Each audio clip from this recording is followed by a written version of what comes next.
Before 2026 arrives, pause for a moment and ask yourself, how do I really want my next year to look? This time, don't just wish for change, decide to build it. 1. First, commit to learning something new every single day, because the world won't slow down, and the ones who keep learning will always stay ahead. 2. Train your discipline.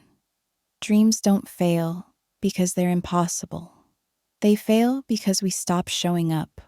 3. Choose your circle wisely. The people around you either water your growth or drain your energy. Pick builders, not breakers. 4. Take the leap even when you're scared. You'll never feel 100% ready. Success starts when courage speaks louder than fear. 5. And finally, act now. Not someday. Not next week. Because one small step today can create a completely different 2026. Your new year won't change you. You will. And it starts right now.